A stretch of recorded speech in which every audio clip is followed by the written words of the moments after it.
So we'll go 1, 2, 3, 4. Check. We're live, Jeanette.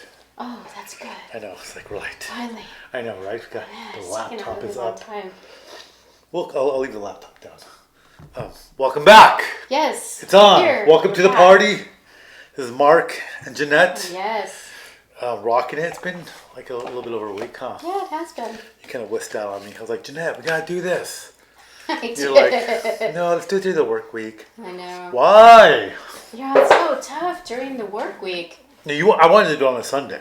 I know, and in hindsight. And you wanted to do it on the weekday. I know. That's kind of hard too. Yeah. But it's kind of fun though. I mean, it's kind of a nice thing to do in the middle of the week. Jeez. When we start, it's fun. It's just like it's getting. It's all thundering outside too. Yeah. The power's gonna go out. No. I doubt it. The camera would keep going, but the mic would die. It is kind of iffy out there, so I wouldn't be surprised if we have a blackout. All right. Next goal: emergency backup batteries. Dang it! When will it end? It's like, well, we have liquor, I guess. Dude, I need my liquor. I was gonna go with tequila again. Oh, that tequila we had this weekend was amazing. Oh, the one on yes. Oh. Which one was it? What did you order? I looked it up. Well, I didn't order it. I told the bartender. It's like, bartender, I need a tequila. Bartender stat. Stat. I'm drinking. How you gonna have it one shot? I was like, no, I want it straight. And did he tell you what it was? Yeah. No. He just showed me the bottle. Oh, did you take a picture? No. I'm Googling it because I did you remember? See it. Casamigos. Mezcal. I had mezcal. Oh. I was actually looking for that right now. I almost had some. I was gonna have some right now. I almost broke out. You're changing it out. You're changing it out. But no. But I saw this, and this looked good. It's something new. I haven't tried it. It's a Scotch. I love Scotch. American oak. The Buchanan you brought last week was not a single malt. It was a. It was a blended. You said. Blended. Yes. And this one. So I noticed I drink more single malts. And so this one's called Achentoshan. You're probably like really chopping that. Yeah. It's Scotch. It's Scotch. Okay, that's all I know. Single malt Scotch whiskey, American oak, smooth and vibrant. Ooh. I like the description. I love that. I mean, it's American oak. American oak is smooth and vibrant. I need to put it up front because if they see this and like, we're going to sponsor these people because they're legit. We have to represent right there. That's true. And I decided to go with a favorite that I brought over. And I haven't brought it to the table here. Oh, okay. And obviously I still have a So it's the same thing, Absolute Juice, but it's a different flavor, it's the apple edition. Oh, really? Yeah, and what I like about these smaller bottles, like it gives you an opportunity. You can hide them in your purse. Well, yeah, that too. I mean, even as a guy, if I wanted to hide that, I'll shove it down my pants and like, whoa. Shove it down my pants. Are you happy to see me? Or? Happy? But it's cool though, like if you're iffy about it and you don't want to commit to a full bottle, it's kind of nice to try it. It has a nice smell. Yeah, try it. So you just... Here, have this. Oh, you have the shot. Yeah, this one says birthday. This one says birthday something. Yeah, you got me that. I know. It's a birthday bitch. I know. But I'll take a little bit. It smells so nice. So, and you're drinking it with ginger ale?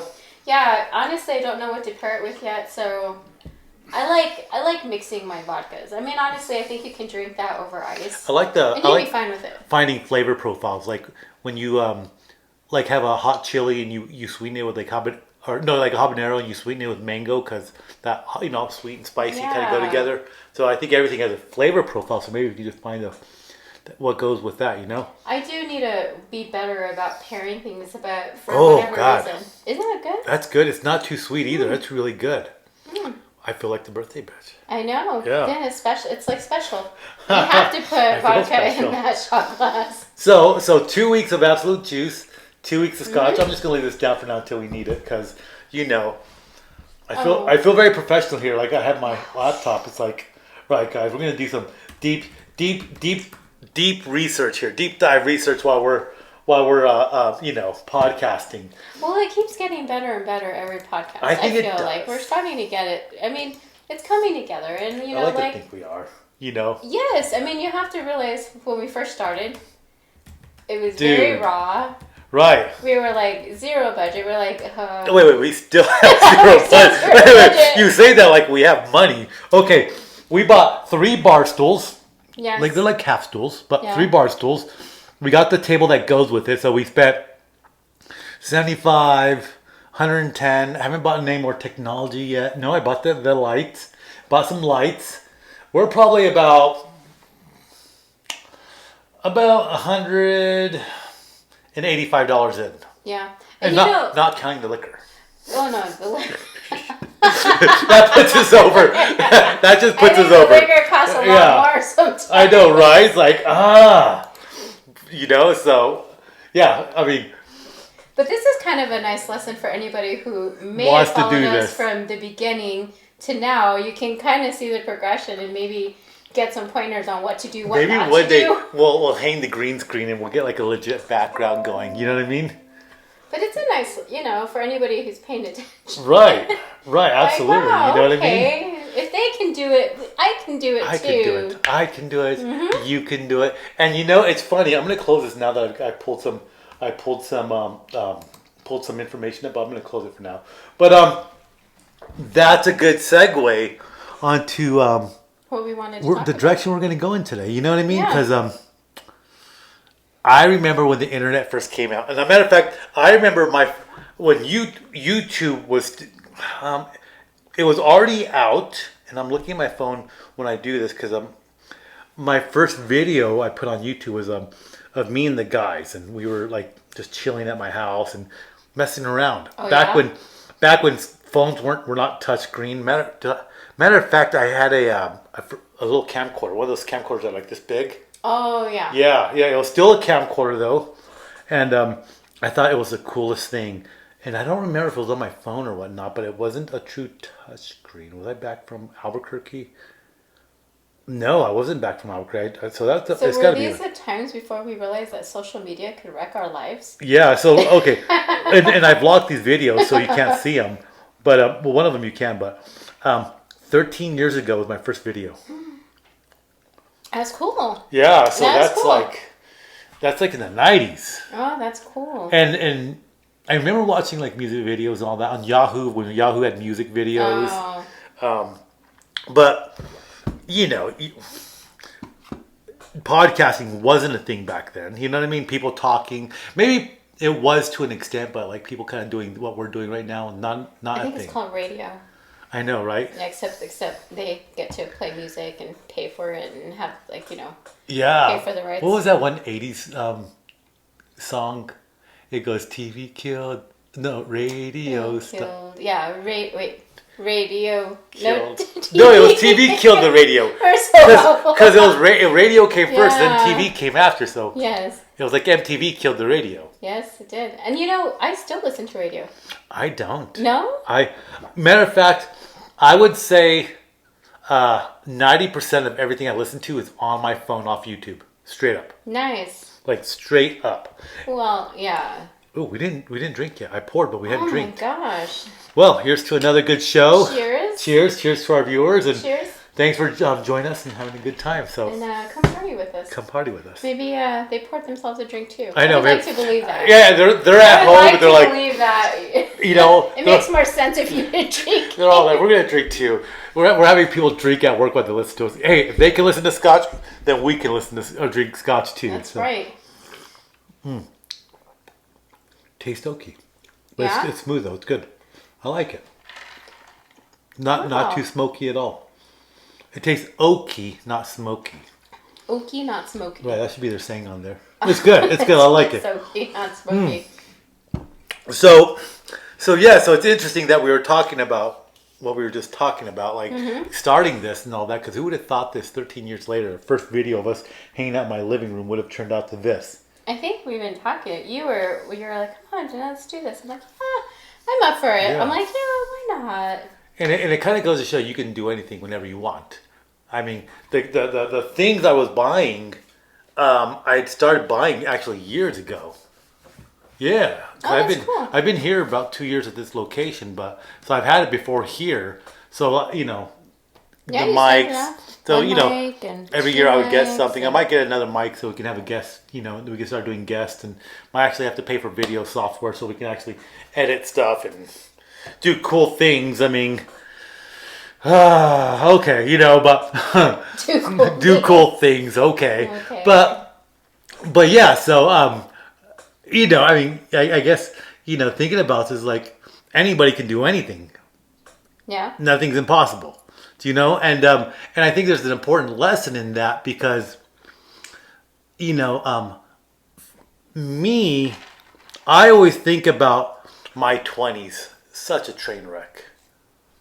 Yeah. No, I don't know about your 20s, but I know. And I know your 20s was It's maybe similar. A train wreck and a brothel and a farmhouse all in one. Well, I mean, I was in Portales, New Mexico, so a barn house. A barn house / bordello, train wreck, and it just took one room. It could have been whatever we wanted it to be. You wanted it to be. But no, it's I guess it's interesting because yeah, I think about my 20s and I think about people I talk to, especially the younger people. Like, first of all, I go to Starbucks like every morning, and I get my coffee every morning, and I know some, it's like, oh, you're one of those guys that go get coffee every morning. Yeah, I do. But sometimes those kids, they try to talk to you. Sometimes they try to have a deep, meaningful, insightful conversation at the window. At Starbucks? Yeah. And it's like, it's a drive-thru, just give me coffee, I gotta go, please. Like, what are they putting in their coffee? It's like, what are they telling their employees? I love it. Hey, man, you look like you're really important. How are you doing today? Having this conversation is like, gee, the presidential elections and COVID, and the what's going on in China, and and I'm just like, fuck, I need my coffee. I just need some coffee. It's like, please, I'm running half an hour late. I need some coffee. It's like, I'd really like to hear your insight on the Ernest Hemingway novel. Have you read? like no. I just want my coffee. It's like so cliche about what you think about coffee shops. It's like people are just all waiting and just pondering. But every now and then I do talk to somebody, and they'll be like, "What do you do?" And I said, "Well, I do this and this," and they're like, "Oh, that's pretty good. You're very successful, or you're doing well for yourself, or you're the boss, or whatever." Blah blah blah. And it's like, I started where you were at, and they're like, "What do you mean? I should be a barista." Matter of fact, I was hired for the crew that opened up the store across town, and they're like, "Oh, no way!" And they're like, "Yeah," and every now and then they'll ask, or they'll be like, "Yeah, I'm going to school. I'm doing this," or sometimes they're like, "I'm going to switch majors on this major," And I always think, like. I always want to tell them, like, why don't you focus on what you're doing? Like, you're a senior and you want to switch to a completely different major. Why don't you just finish what you're doing? Or, it's like... I think sometimes they think too hard on. They do. I know I did. Or it's like, let's be brutally honest. You're not interested in college at all, but you're forcing yourself to go. Save yourself the buck. Go get some work experience. Go get some work experience. Yeah. Go find yourself a trade. Something, you know what I mean? And like I said, I think about my 20s and... train wreck. I mean, I'd like to say I was a student for all 10 years of my 20s, but into my 30s. I mean, if that was the case, I should have been a doctor. I mean, I think school's not for. It's plausible that school's not for everybody. I think we've talked about that. No, and I totally believe that. But I also think that, if you put your mind to something, it doesn't matter what trade you're in. Right. As long as you're like really, that's what you want to do and you're dedicated to learning everything you can about it. Right. You can totally just be, not to say I don't enjoy having my degree. I mean, it's come with some perks, but at the same time, it's like, really? I mean, for me, what it was, really learn, in my late 20s, I was 28. Mm-hmm. And I met this girl. Cute little redhead girl. I thought she was the prettiest one. You in, huh? I don't know if she did me in, but at the time you think you're in love and da-da-da and this and that. And I remember she was at a better spot in her life than I was, and I'm like, I just work at Starbucks, and I just do this and I just do that, and she had 2 kids and she had a home, and she's doing well for herself. And I always think back to that. That was the moment I realized I was like, I'm not doing much with my life. And then going into my 30s, I was like, I felt like I was playing catch up. It's like, I haven't started a career, I haven't started a job, I haven't started this. And it's like, oh, you know what I mean? And suddenly I felt stressed about it. Like, I've got to figure everything out now because I'm like 10 steps behind, and I did feel that way. And I wonder how often that happens to people. Oh, I think it happens to people a lot more than... And, you know, like at what point of their life it happens to people, you know what I mean? Yeah. Like how often do people one day wake up and it's like, what am I doing with my life? And I'm just a clerk, or I'm just this. And I'm not saying that if it's a bad thing. If you're, I think there's happiness in anything you do. Oh, absolutely. I think you can, there's people that do customer service their whole life and they love it. Mm-hmm. They love the interaction. They love helping people. There's a certain fulfillment of it. And then there's other people that maybe they find happiness with working with their hands. Maybe they find happiness in jobs outside. So you know, it could be at this level and it could be at this level. I mean, it's everywhere. I mean, people find happiness at different levels. But I knew I wasn't happy where I was at, and I was just like, sweet baby Jesus, what am I doing? And that was actually the mentality I had, is like, I'm behind, and I'm catching up. And I mentioned this person before in one of our past talks, but I always go back to this guy because he was like he was a comedian, but he was like a guy's guy, but he's a very average person. Rodney Dangerfield. Oh yeah. And you know what's funny about his humor? It's very what do you call it? Where you make fun of yourself? Depreciating or self-depreciating? I don't. Do you know what I'm trying to say? I know what you're saying, but if I say it, it's gonna say I'm gonna say something else. Self something. So this is why we got a computer. So and this is why we need it when we have drinks. I know. It's like blah blah blah. Oh my god! We're just making up all this stuff. Oh my gosh! But yeah, Rodney Dangerfield, his deprecating. See, computer already came in handy. Oh, thank God! It's like I'm gonna open up the window. The light hits it. Oh, it's like. Knowledge at our fingertips. This is the next step of what we're doing. We got the stools. We got this. Now we have this. Mind blown. So, but his humor is very self-deprecating. You know what I mean? He's like, one of his jokes, he's saying like, I haven't talked to my wife in like 11 years, but I never want to interrupt her. You know what I mean? Like he had like a very funny slapstick, self-deprecating humor, and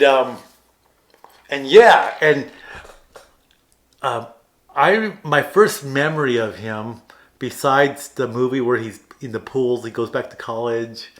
What movie was that? Oh, I don't know. Dang it! I know, right? Dang it, computer! I don't know. Tell us, what is it? I don't remember what movie it was.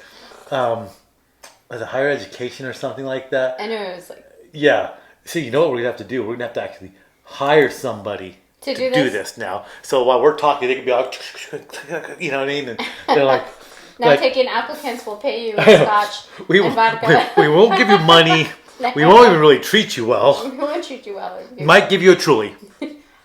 I'll bring them. We might throw out Truly. You have to know how to type quickly. Back to school, 1986. But okay, so yeah, I remember that one because when I was a kid, I was on like a diving team. We used to go travel and dive, compete and all that. So I remember when I saw that movie, my brothers were like, "Oh, you can't do that." And I was like, you know, like that scene where he does all the flips on different diving boards and all that. My brother's like, "Oh, you can't do that." And I was like, I can't. Okay, big deal. I hate you. Gosh. Can you? Can you? Can you do it? Didn't think so. So we both can't. There. We both can't. Right. Playing field level. I was not that smart as a kid to say something like that. I was just like, I'd be like, you know what? I could try, Mom. I was a wuss as a kid. I was I was a runt. I was like, well, you know what? I'm rubber, you're glue. Whatever you say, sticks to you. Bounce off me, sticks to you. Running around. I was going to wash your face. Wash your face, Mule. Wait, you're a meanie. But So what was the message? What was it that he was saying that stuck with you? it wasn't his movies. It wasn't even his humor, because his humor was about his slapstick humor. It never really appealed to me a lot. He's like, "Oh, so funny as a kid that the cat tried to bury me in the sand pit." It's just he said stuff like that. People, I mean, I thought he was funny, but he wasn't like a comedian, like not like Eddie Murphy that stuck out in my mind. But I'll never forget, and I was trying to find this. It was on Love Lines on MTV with Dr. Drew and Adam Carolla. Yes. And I looked it up, and there's only like the first part of the show. The second part of the show isn't, whoever uploaded it didn't have the full show or whatnot. But people were asking, at the show, at the towards the end, they would say like, anybody have any questions for Rodney Dangerfield or any advice or da da da, and it was in the 90s, so at that point he was already in his like 40s and 50s. You know what I mean? And somebody said, "Hey, do you have any advice for somebody that's up and coming, or somebody that somebody that randomly asked him like advice for a young kid trying to make their way in the world?" Yeah. And he says, he says, don't give up on your dream. And he kind of gives all that talk. The things that you could expect someone to say, right? But then he says, but here's the thing. Everybody, and like I said, I'm just paraphrasing it, but he says, here's the thing. Everybody expects to be successful in their 20s or their 30s, even their 40s. And he says, look at me. I didn't become successful till the 80s, till I was in my 50s. And that always stuck with me. He goes, he says, do what you love, don't ever give up. But he was like, it may happen to you later in life, early on or later in life. Yeah. And everything I could take from that episode, and it was funny because I was listening to the episode. There's a guy that calls Dr. Drew, and he says, and Adam Carolla, and he's like, "Hey, how can we help you? What's going on?" And he goes, "Well, my dad married this woman, my stepmom, and she always just annoyed the hell out of me. But I started having dreams about her." And they're like, "So she's a younger woman then?" He goes, "Yeah." He goes, "That's probably natural." Like, if everything I can remember from that episode, it's totally natural for you. And I just know that because I was just watching this episode. That is so funny. Because I was looking for that quote, but I always remember what Rodney Dangerfield said about being successful in life, because he was born in like 1921. He's older than dirt. Heck, that would have put him older than my dad. So my dad was 85, so that puts him at 10, 14 years older than my dad. So if Rodney Dangerfield was still alive, he'd be like 80 or 99. In 1921? He was born in 1921. He was a comedian. So his story is, he always kept his spirits up by joking around. That was always his way of keeping his spirits up. He was always joking around, making jokes. Humor was his way out. Mm-hmm. Talked about always, being hungry and his parents always working, all this stuff. But then he wasn't. He went into comedy. That was his dream, but he wasn't very successful at it. So he started selling aluminum siding. For houses. So most people nowadays growing up won't know what aluminum siding is. No, it's coming back. Is it coming back? It's trending. Is it trending now? It's like is it farmhouse chic, or I don't know. It's coming back. Oh my God! I'm telling you, it's awful back. Aluminum siding. But he sold aluminum siding to make money, to make money to support his wife and whatnot. And to get by, but he never gave up his dream of a comedy, and he always he went on shows and went around the country doing stand up wherever he could.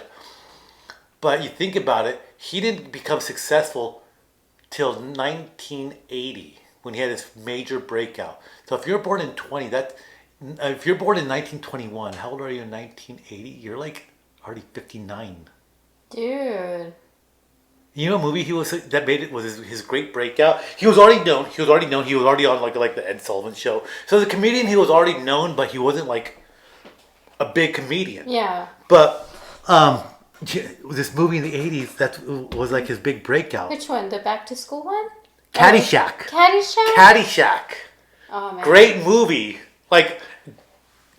Great movie for the 80s, Caddyshack. But 1980, and that was his big break. And I need to like rewatch this. I mean, I can't even remember when I watched it. And so from there, from the 80s going on, he had Back to School, and he had a couple of other movies. You know what I mean? But I think I don't remember the movie called Easy Money. Back to School came out in '86. Caddyshack was 1980. Which I mean, I can't believe Caddyshack came out in 1980. There was a couple of other movies that he was in. You know, in the 2000s even. I don't know what the Onion movie is. Angels and Angels. I don't know what that is. Still Standing. Back by Midnight. Phil of the Future. Why does that ring a bell? Phil of the Future. He was on that. The Mad Max. I don't know. So a lot of movies I don't recognize. Pirates 3D. Rusty's a Dogtail. The Godson. Oh, these are from the 90s now. SeaWorld, The Busch Gardens Adventure, Alien Vacation, Home Improvement. It sounds like a list of movies that I need to start watching. I know, right?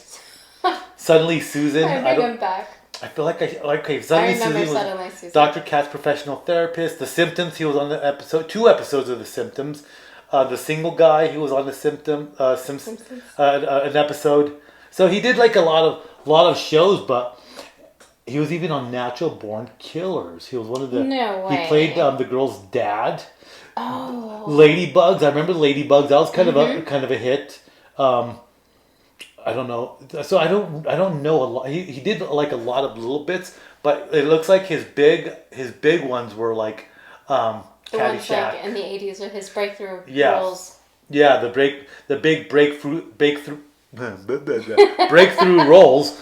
But yeah, what's in that scotch? I know, right? It's a little too good. It's too good. It's a little too good, but yeah. So I think back to this. So he didn't make his big break till and he's always 59. I mean, and obviously we're not going to know him as a younger man, right? Because there's only like record of him being older.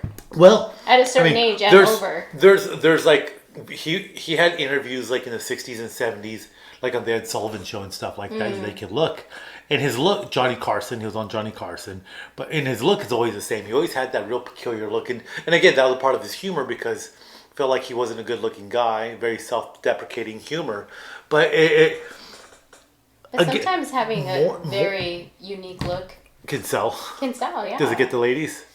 No. If you saw a man with a unique look, would you be all up on that? Like, white on rice. No. So.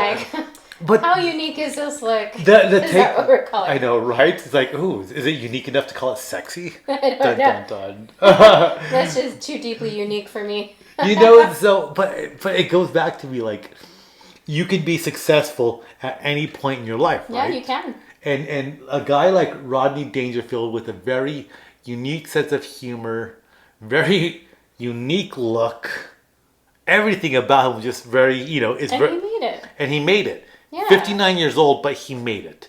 Then he married a younger woman.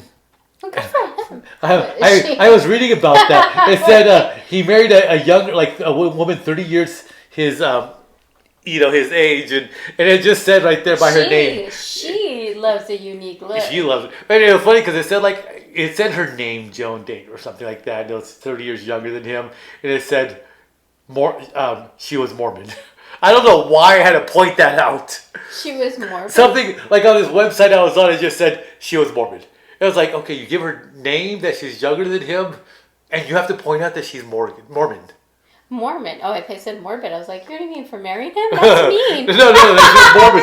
I was like, that's really mean. Mormon. Well, it's very weird that they would even point that out. I know, right? It's like maybe that's what they were thinking. Maybe like 30, 40 years ago, it's like, oh my goodness, she married this guy and she's Mormon. Like, but yeah, I feel like this is brought to her family. I feel like this is a whole new century. Yeah. We're just very accepting anymore. And maybe we don't even quite understand why they have to point it out. Maybe there's a real reason. You see the people wearing white shirts, riding bicycles. Yeah.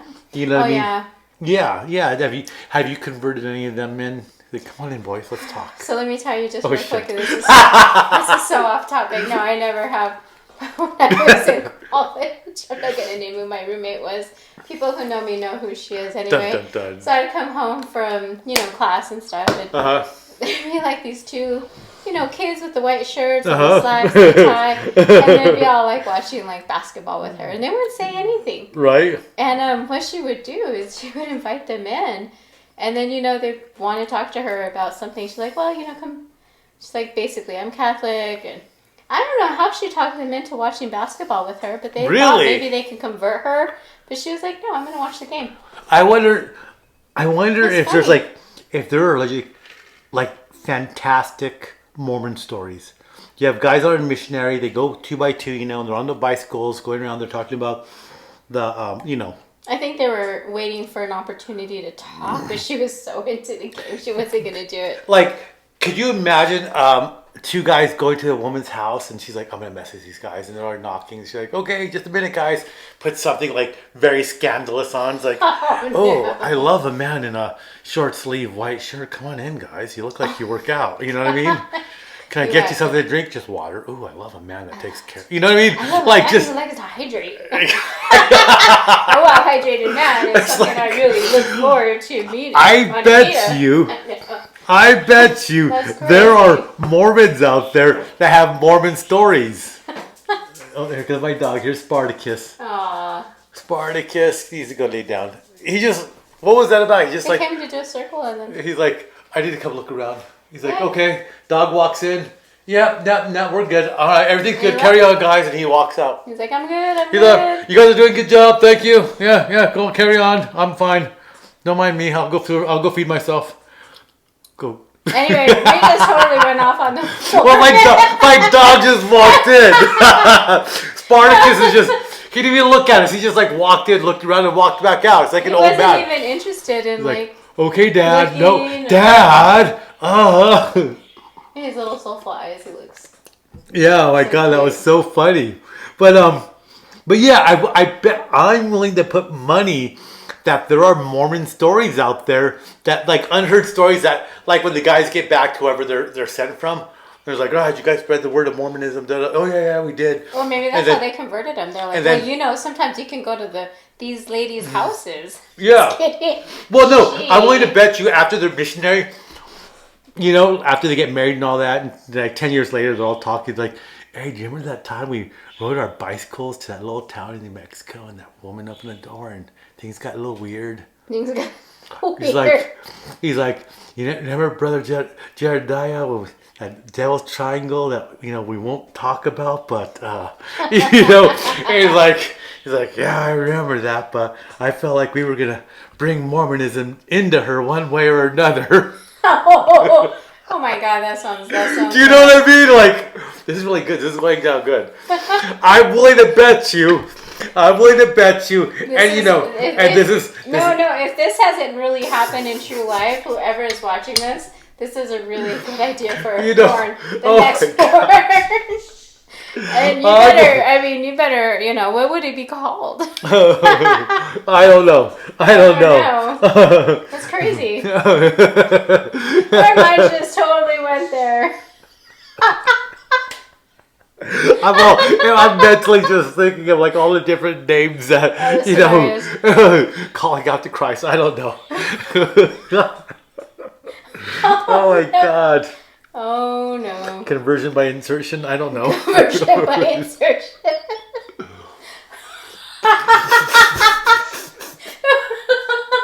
You should Google that. See if it's even been done. Nope. Not going to. Oh my God. Not going to. But I know that we're barely on our 5th episode. We don't have a lot of viewers, but if 10 years from now somebody listens to this and they have Mormon stories, I would love to read a comment one day and be like, oh wow, that really happened. That really happened. Holy baby sweet Jesus. And if anybody watches this, please comment that may have happened to you.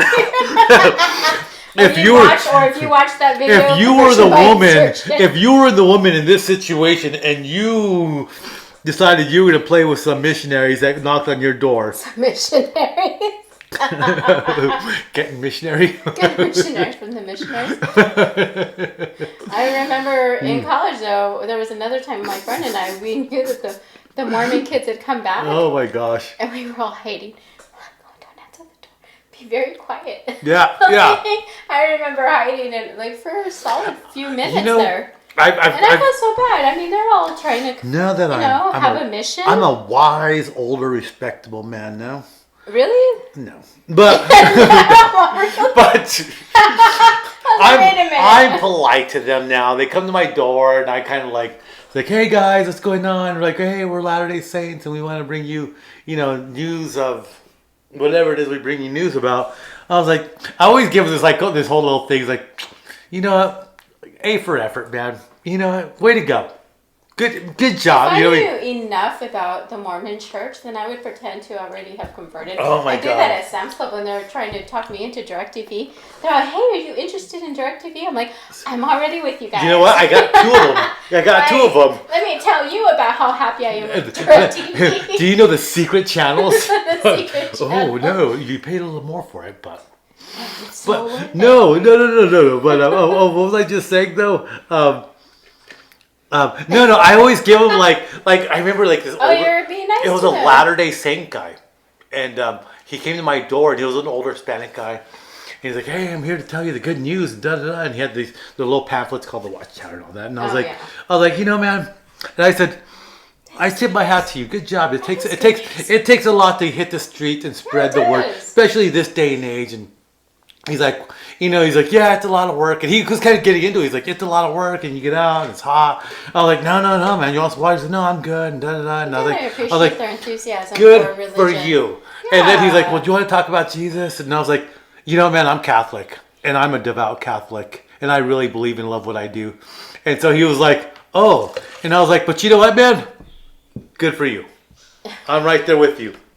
I wanted to give him a chest bump. Oh, you're like, way to go, bro. And go spread the word. It's like, let me give. I should have been like, you know what? I'm so proud of you. I'm going to give you a rosary. I probably would have really gone over well with him. I don't know, well, but maybe it would. But you know what? Though I give them kudos now when they come and. I remember it even happened with a pair of Mormon guys, but it was so long ago. I don't remember what I said. You know what I mean? But yeah, no, I don't give them hell anymore. It's like I was just like, man, you're awesome. Look at you go. Kind of respect people, Did I pull the cable out? No, did you? I don't know. Oh, I know what I did. Because the cable's right under my thing. Let me move the little box down. Because you will pull it up. Yeah, I'll pull it out. Hold on. It's gonna go bam. I think we're getting better at our setup. Hold on, this might be causing interference. I don't know. Hold on, let me just go move it. There we go. Watch why I'm kicking it with my foot. It's all. People are like, "What is he saying?" It's like, God, terrible audio. It's horrible. But yeah, so that's what I do with them. The lesson is, though, I mean, this could be you with terrible audio. I know, right? Hey, but it's gonna get better. It's gonna get better. Yes. Get quality American made, hardware versus cheap Chinese on eBay stuff. On eBay. It's like, well, it's only been sold 3 times to 3 different people, and it's from China, and it's from the 70s. Oh, and it's only $10. You know what I'm gonna buy 2 of them. Yeah, and then it takes like 8 weeks to come in. No, it was already pre-bought, so it was already here in Tennessee. Oh, God. But yeah, it took like 2 months to come in. I know. I hate that. Well, everything going on with COVID right now. There's a program, a news station I like to watch on YouTube in the morning. Again, watching news on YouTube. Oh, okay, so which station It's called Gravitas. Maybe I don't know if I'm saying it right. Gravitas, maybe I'm saying it like Hispanic. But it's on YouTube, and it's that's the only way I know how to say it, Gravitas. And it's from India. Oh, interesting. And it's got really good world news. See? I mean, I can't show it because, again, we'll get... I got dinged for playing that Charlie Chaplin one that I played on our second episode. Oh, yeah? But, yeah, they have really good articles on the news. And they've really been talking about COVID a lot going on in India and in China. How it's everywhere. And so I like to listen to them, to their news. This woman, she's an anchor woman every morning, and she's really good. She speaks really clearly, very well. And I've sent the links to a couple of friends, and they've subscribed to it. It's just good reporting. And every morning you listen to this, huh? Mm-hmm. That's cool. Yeah. It's called, like I say, it's called Gravitas. It's just really good.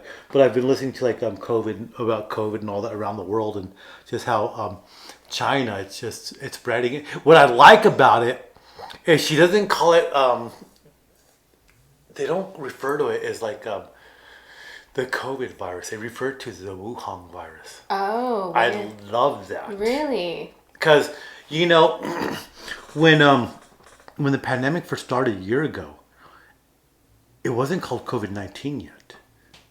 It was we had talked about this. Right. What was it called?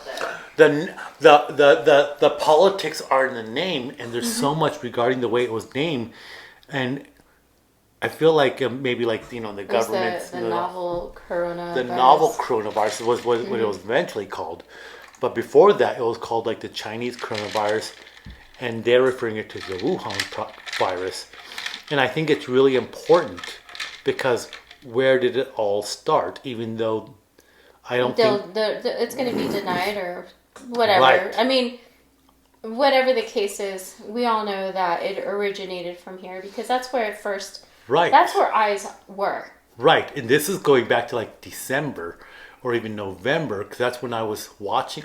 That's when I first heard about it, and I don't know. We were working together, but I don't know if you remember. Like in January, I started talking about it. You did, and it was. I remember seeing it on the news, like November. Right. December, it was already a big thing, and it wasn't a big thing because it was a big thing. No, it was something that was being leaked. It's something that was already happening. They're talking about in China about right. something, right? And then I mean, I don't think any of us really knew. So, okay. Well, first of all, the name of it is important because it's all about politics, but. It's like shifting the blame. By giving it a different name, you're saying it's not associated with us. It's a bigger problem.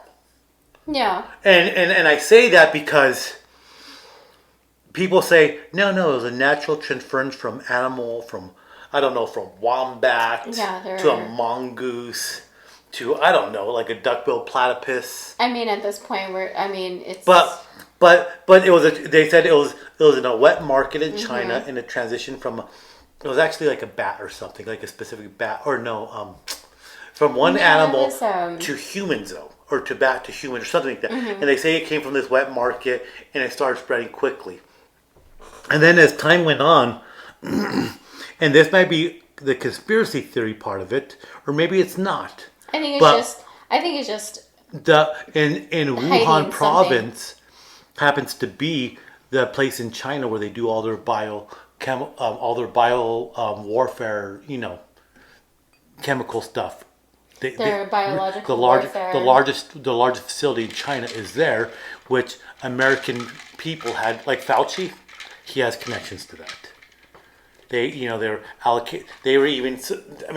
even rumors of them allocating money to it, to the research and all that, or leaking papers to them so they can research it. I don't know. There's like all this loose connections to it, but it all goes back to like these labs in Wuhan. So now it's like, okay, so did it transition from an animal naturally? Because COVID does exist, COVID, SARS, and all that. It's all part of the same class of virus. It exists in nature. Well, clearly it existed somewhere, but if you're talking about lab manipulation, you're talking about a different ball of wax. Yeah, they got it somewhere, and then they just changed the whole chemistry of it. What was that Stephen King series that came out? It was a series that came out about a virus that got out from an American lab and it just ravaged the world and everybody died. Oh God, that's such a good movie. Yeah. The Stand. It is an 8-hour movie, but it's so worth it. I watched it multiple times. It broke out to like series, right? Yeah, but I watched it multiple times. But it's the same thing, right? So Stephen King made a series about something that was man-made. One guy makes it out. And it spreads like wildfire. Yeah, and all of a sudden it just like killed the world. And the survivors survive because they have some sort of natural immunity, which there's genetic drift, and some people have natural immunity to certain things. So there's this idea that No, this did not transition from you stacking the bats underneath. What was it? What was the other animal? There was another animal. There was another movie like that. It was like Contagion. There was another one, Contagion. And it actually it actually kind of toward the end it showed like how the whole spread had happened from the origin to what it was. Right. The pangolin. The pangolin. They said it transitioned from the pangolin to humans.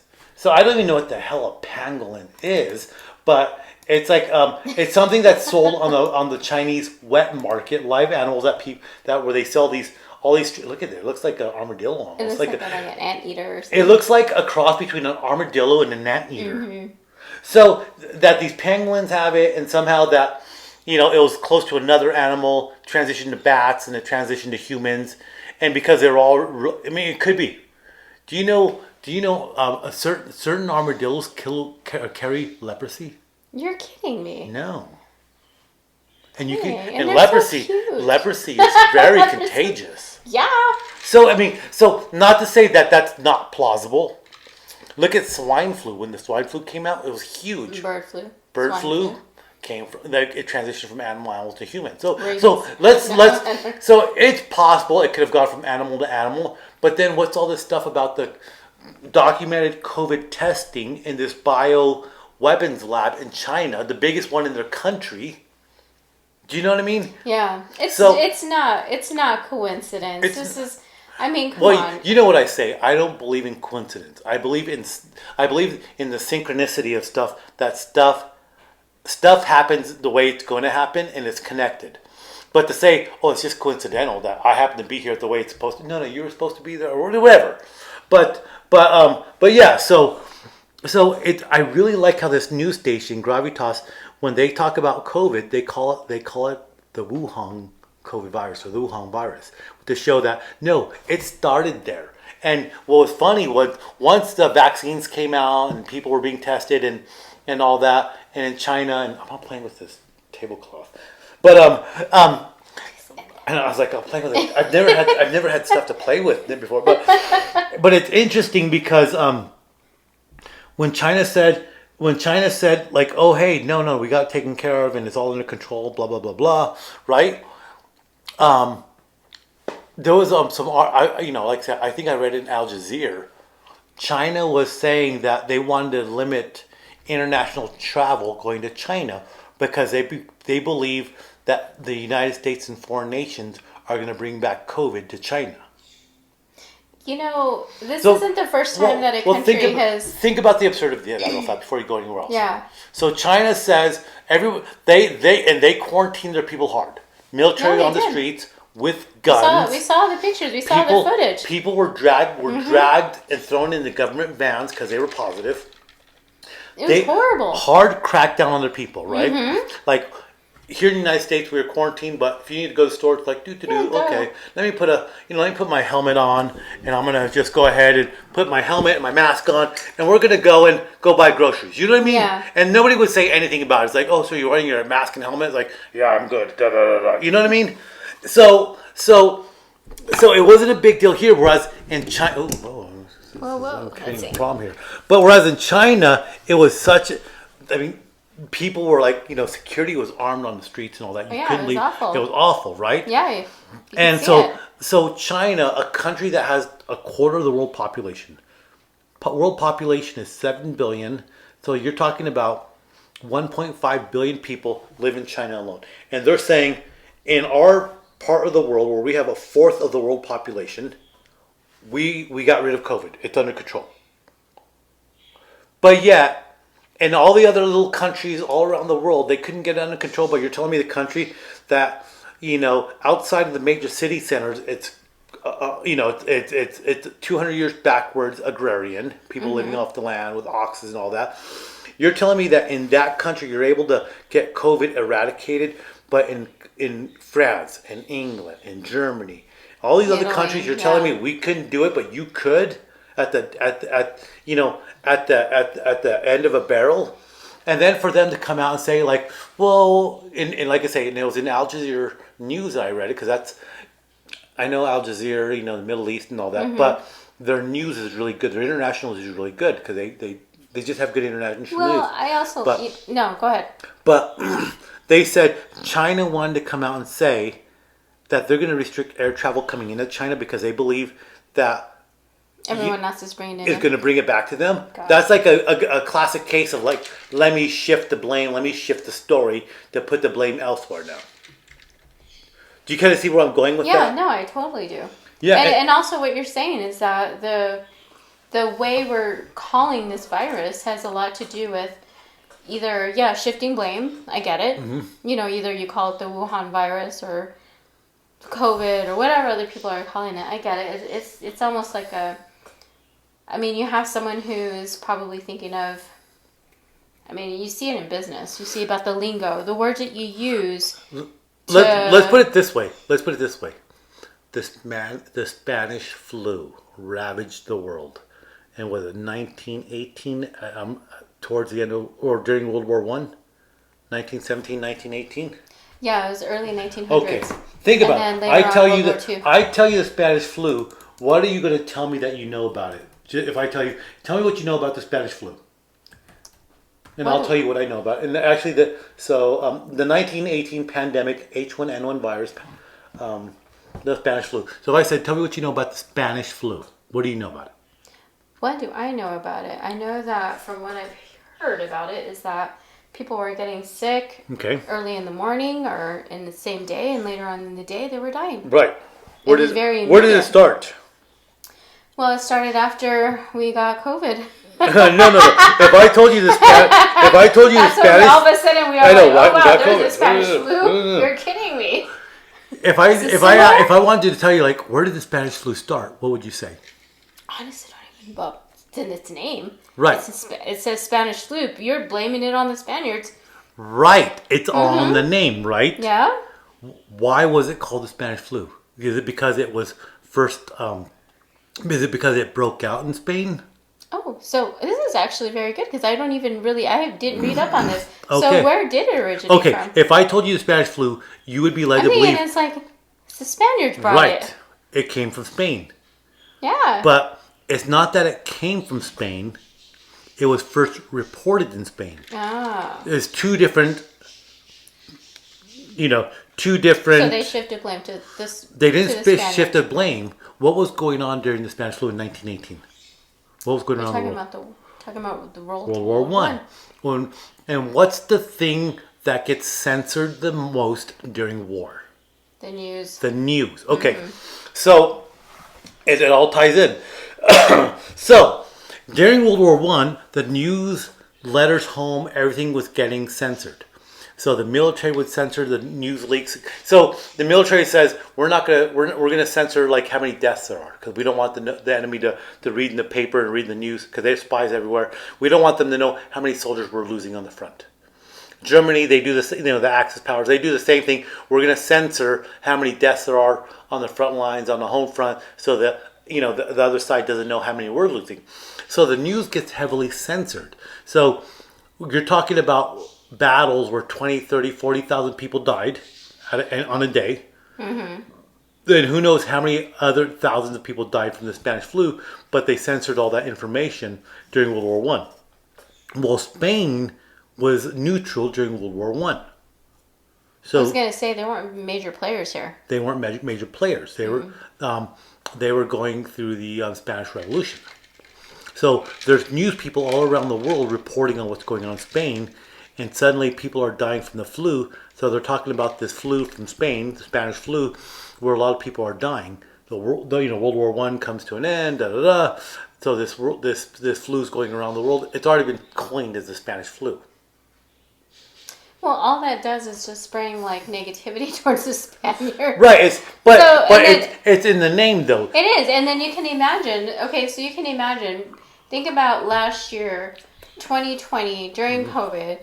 Think about like Chinese Americans, or think about like the people here.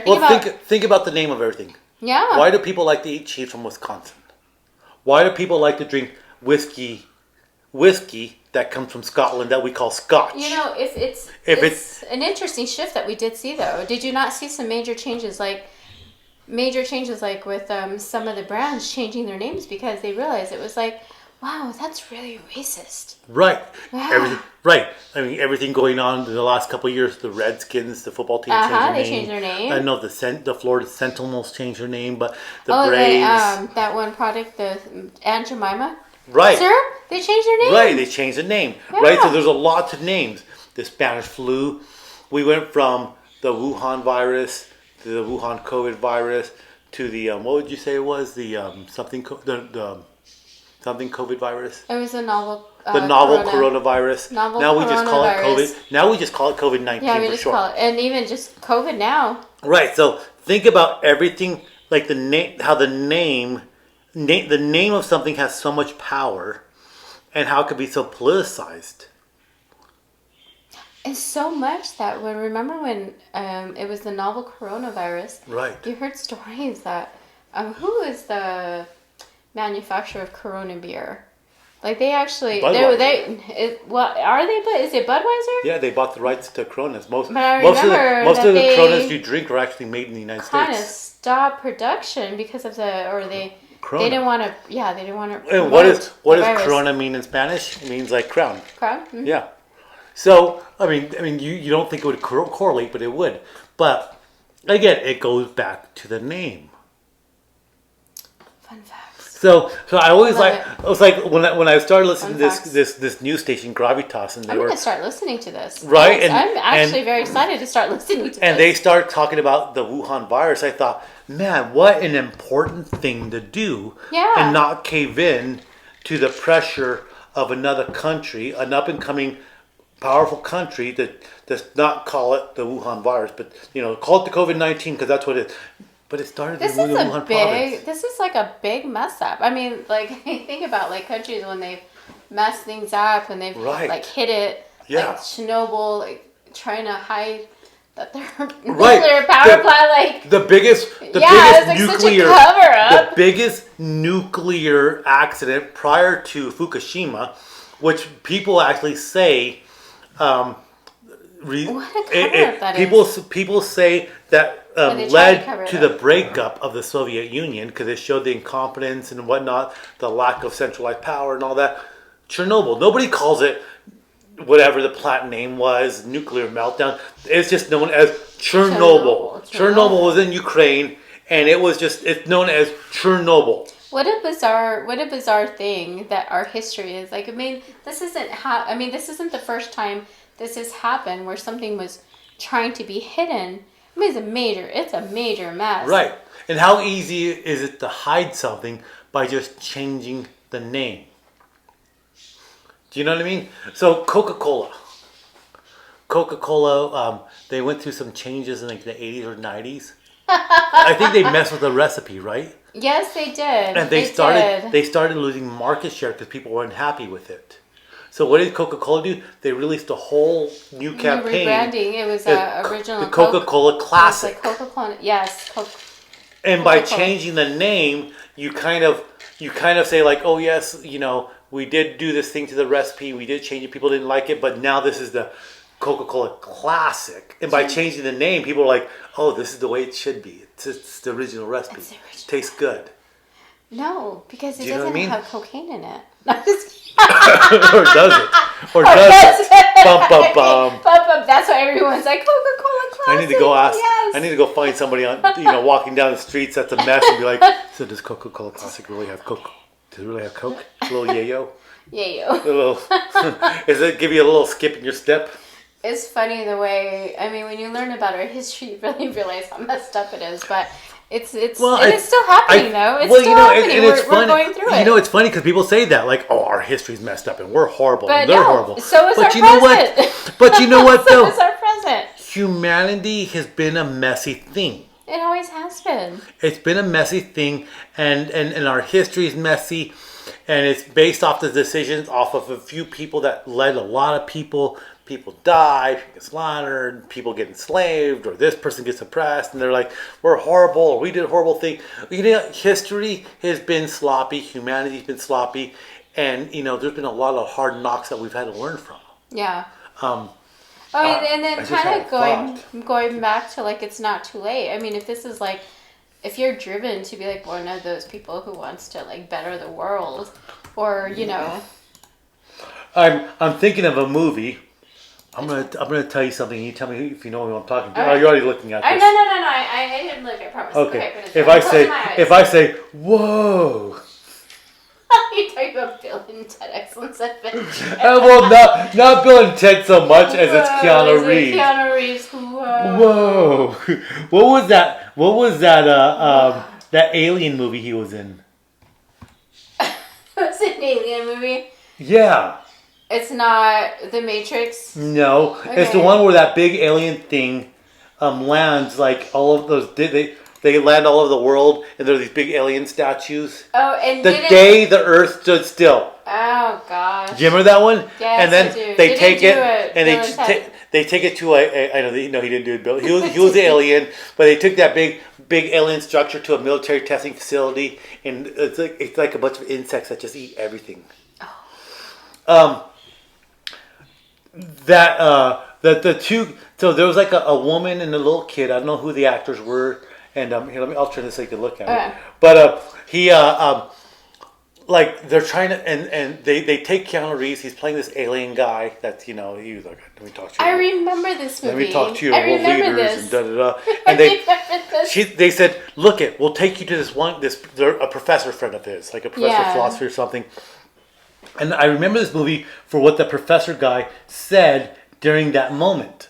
And they're saying, he's like, why should I stop this? Or, humanity is very destructive. Why should we stop this? You know what I mean? They're like, and this professor guy, he made a really important moment. He says, because when humanity is at the precipice, that's when we always rise to the occasion. I like that.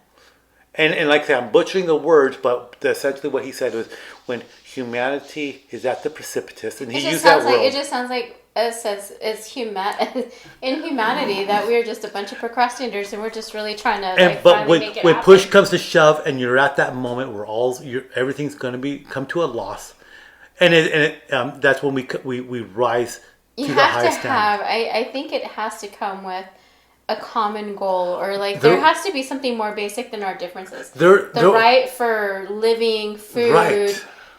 Just existing, whether it's down to the simplest thing, housing, just something simple, because it really comes down to security as humans. It's funny because I was talking to a priest friend of mine, Guy Richard, and we were talking about the Bibles, Apocrypha and all this stuff, and he says, people ask me all the time, he says, people ask me if there is a God, why does God allow bad things to happen? And I think, it's a fair question. It's a fair question. And people ask that. If there's an all powerful being that controls everything, how can he allow bad things happen? The Holocaust, World War II, and all this stuff. And I was like, oh, that's an interesting question. And he goes, and I go, I remember just asking him, and I'm like, well, is it what the lessons? The lessons. Oh no, no, it wasn't Richard. It was actually this priest on, I think it was a priest I was listening on YouTube, Father Cracky, this priest out of New York before he became a priest, he was like a drug dealer, he was a gangster, and one day he saw the light and he converted to Catholicism, he became a priest, overnight. And he says...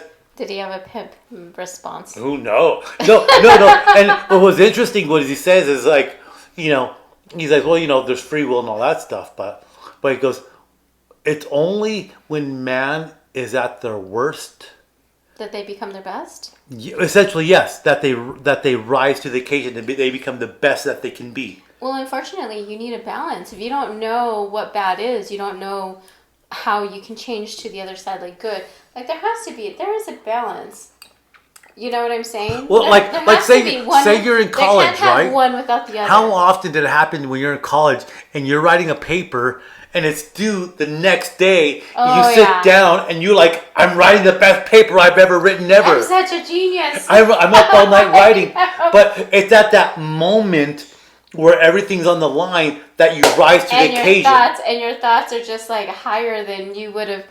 Yeah. No, I was one of those college students. Oh, same was I, right? I was like a crammer. If I had, I would write it out for a long time. And then when push comes to shove, I have my finals. I'm like, studying. I'm over. I mean, it was absolutely. bananas. I was a crammer. It's just such an interesting concept. It goes back to the movie. It goes back to a lot of stuff going on, that when man is at the worst, they rise to the occasion. And it's usually when... It all ties in. Oh, you got it? You got it? I do. All right. Please share.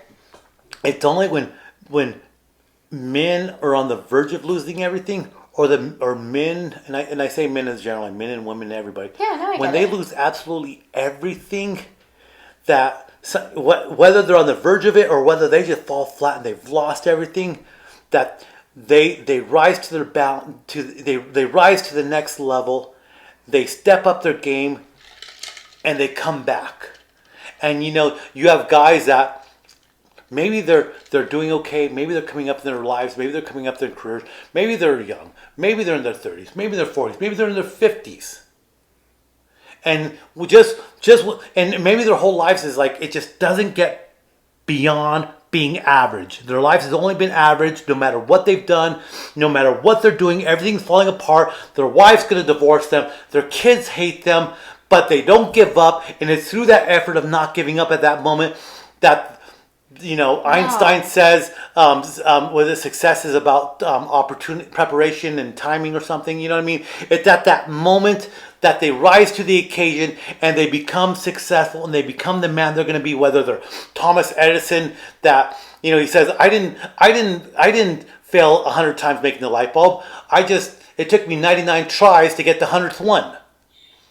It wasn't Einstein spending his whole life trying to come up with a theory of relativity, like failure after failure. No, it was just leading up to that moment. It wasn't, Abraham Lincoln, and he was struggling to be a lawyer, and he was struggling to do this, and he was a boxer, and or Grant failed as a farmer, and he failed as a businessman. But when push came to shove, and he was the general of the Union Army, he pushed them to overcome the South and lead the Union to victory. You know what I mean? You have to be you have to almost be kind of at your not your lowest. I don't want to say your lowest. Is it your lowest? But it's like when the demands of life when you're about to are lose on everything, you. Yeah. The demands of life are on you. All the stakes are on the line. Your family's on the line. Everything's on the line. Do you say, you know what? I can do this. I do stand up and I give it everything I got. And it does work. And you know what? And let's be honest. Sometimes it doesn't work, but you still don't give up because tomorrow's another day, and you have another opportunity to rise to the occasion. I love it. I absolutely love it because it's absolutely true. You have to dig deep, and you got to figure it out. You got to bring out your best, and you don't just stop. You keep going. You keep going, and you know what? I was listening to a podcast by Joe Rogan. And he says, I love a story about the man that is losing everything. His kids hate him. His marriage is failing and everything. And it's on the verge where he loses everything, that, he becomes successful, that he bounces back. And I think that speaks to a lot of people. Yeah. Honestly, because, a lot of people, for me, I know that you have your story where in your 20s, I'm the same thing. I was trying to figure it out in my 20s. All I knew is I wanted to go to school. I didn't know what I want to study. I just went. How great would it be if we were all like Elon Musk? I just wish that if I was going to redo things, I just wish that, and this is maybe something that will speak to somebody, that when you're in high school, honestly, like they talk about like, oh, you can do anything. Right. But here's the thing. A lot of kids don't believe it because maybe the school or their teachers, and there's some good teachers, but there's some teachers who just like, it's okay. Or maybe they don't know what's possible. Or they don't know. Maybe they don't have the family to tell when them you're that a kid, they can do it. Your they can scope go to is only this big. Yeah, you only see the world out of go. here. And when you're 18 years old and you're only seeing the world here, what's in your world right here? You've got partying, hanging out with your friends. You see your dad maybe works like in construction, or he's doing HVAC, so you don't know what else is possible. And so your scope and your experience is right there. You're looking at through a skewed view. But honestly, like if there's anything, I wish that if I could go, not that I would do my high school time again, trust me, I wouldn't. But if I could go back and if I were to relive that, I would study harder. I would learn right. everything I Yeah. could, and then I would go next level, and then I would do that. And not that I mean, don't get me wrong. I regret nothing about college, even Right. those good times, bad times, Everything. fun times. Honestly, it's shaped who I become. But it's taken me a little bit longer as well. You know what I think about when I hear you say that? I think about the stupid sayings. There's all these stupid sayings, but there's one that always comes to mind that I've heard so many times, and it was like, oh, that's so dumb, but it's so true. Which is it? Youth is wasted on the young. That is pretty the profound. best years that you have the most energy, you have like the most energy to get stuff done. It should be right now. But when you're a young kid, you're too stupid too. to know any better. Yeah, that's true. And so your best years, your youth years are wasted on the young, and when you're like that age, and you don't start figuring shit out until you're later in life, and then you're thinking about like the clock's ticking. Holy crap! Let me get my crap together. Honestly, like the 30s have been good. 30's been great. 30s have been good. Great. For me, 40s are actually better than my 30s. I tell that to people all the time. Really? I have a friend. She just turned 31, and I said, she's like, You're oh, getting I it just turned together. 31. You're getting it Right. together in your 30s. You're still who you are. I always You're say getting the it 30s together. were great, but the 40s get better. Oh yeah, they do. For me, like I feel like I'm 40s, even honestly 50s. I know it's like halfway through my life. Right. But I know finally I got it together. You know. Well, and I don't think Jeez. I think no, I don't have it all together. But you know what? I know I'm better now than I was 5 years ago. Oh, I know I'm yeah, better than I am. was 10 years ago. And I know in 5 years I'm gonna be at a better point. And it took me till my late 30s to start figuring shit out, how to get my life together. And I'm at a point where I'm like, man, I want to think long term. There's a woman in my life I love. I want to have a family. I want to take care of her. I don't want her to have to work. I want her to, if she wants to, she can work. I can support her. I can support her children. I can do all this stuff. But you know what? It's not too late for me to do so. I'm starting to develop a plan. There's a great guy. I'm going to try to get him on here. His name is Levi. We've been talking about like ways to be successful, hey, it's not too late to start and invest. It's not too late to start growing. And I talk to him like almost every week now, and he thinks along the same mind as like, oh, that's a great idea. Why didn't I think about that? Well, you know what? It's not too late to start. It's not too late to start my savings account. It's not too late to start my investment account. Yeah. It's not too late for me to start thinking about taking care of my family. Because what scared me, and I thought about this a while back. Mm-hmm. All right? How many days are there in a year? 365. Okay, 365, right? Mm-hmm. My dad lived to 85, and I think that's pretty average. I think that average mean of somebody Are you living... going to do the math of how many days you have left on this earth? No. Well, Oh my here. gosh. So, on average, people will... If you live to 85, you're going to live about 31,000 days. 31,000 days. That's Think not about very that. much. How much... If you make... your average job, not career track, you make more money than $30,000. You might make $5,000 a year. 30,000. What is 30,000? I hope I don't make $5,000 a year. No, 30. That's too Most people awful. make like $45,000 a year. Mm-hmm. That's more than 31,000 days of life. That's true. And you think about it, your first 18 years of life, that's spent on just being a kid, right? Yeah. That's 6,500 days right there. Do you know what I mean? So you take 31,000 days of life, and you minus how many days I tell you was? You said it was like 65. How many was 18? 35. You said it was like 3,500 or 30. Wait, hold on. So by the time you're 18, Okay. let's not even call it 18 because I don't think most people have it together by the 18. Let's say 365 by the time you're getting out. That's already 7,600 days of life gone. 76. Okay. 70. So remember 7,600, right? 7,600. So the average is 31,000 days, and what I say was 7,600 for youth. So by the time you're 21, you've already lived 7,600 days. And most people live till they're 18 with their parents at least. They're going to college or they're partying. You've already lost a third of your life, essentially. You only have like 2,300 days left. 2,300 days. What's 2,300 days? Think about all the numbers that are 2,300. You make more than $2,300 on a part-time job. So are we saying we should save $1 a day? I know, right? I mean, it sounds kind of like... But think about it, 2,300 days. And you sleep, how many hours do you sleep out a day? 8 hours? 8 hours out of 24? 7, 8. So that's like a third of your life you spend sleeping. So we can times that times 0.33. So 7,000 hours of that last 2,100, 7,000 days out of that last 2,100 is spent asleep. So you have so from the time you're 21 years old and older, you have about 1,500 days left in your life. 15,000 days. I'm sorry. 15,000. So the number starts dwindling. I mean, you can't go without sleep. So what are you going to do from the time you're 21 to you're older?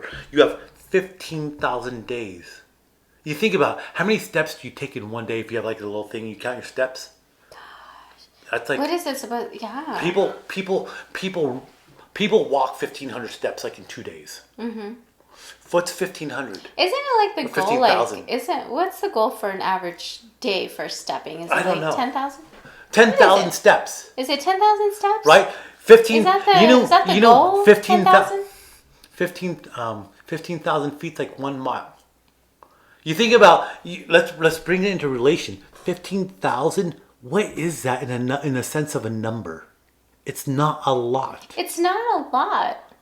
It's not a lot. When you think about like number wise, it's kind of So depressing.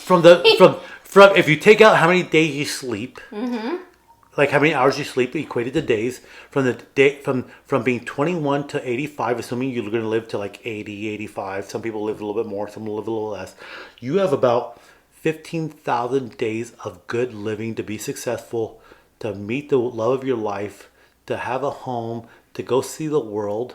That's a lot of pressure. And so how many? So I mean, just think about that. Like, it's crazy because I mean that's like the last 40 years of your life or so. That only equates to about 40 years. I don't want to live to 100. Retirement is very expensive. It's expensive. You're not in good health. So Sucks. so you have 15,000 days left in your life, and me and you don't even have that because. Oh gosh, no! I'm like. Right, we don't even have that. And then you just throw in, COVID. So by the time too. you're over 70, life gets more difficult. You're getting slower. You're not as fast. Do you know what I mean? And even your all body of wears that, out. even if your body is all that, but I think for me, the part about growing old, it's not so much the slowing down of the body. I think what bothers me is the slowing down of the mind. Right. That just really bugs me. I think you can live to be an old man and stay healthy and have a good mind, because it's your body that goes first. You can't hear, you can't see, things hurt when you get up and all that. So you don't have a lot of time from the time you turn 21 moving forward, and equating for sleep. You actually don't have a lot of time to get where you want to go. You want to see the world. The world's a big place. You know how long it takes you to fly around the world? It takes like.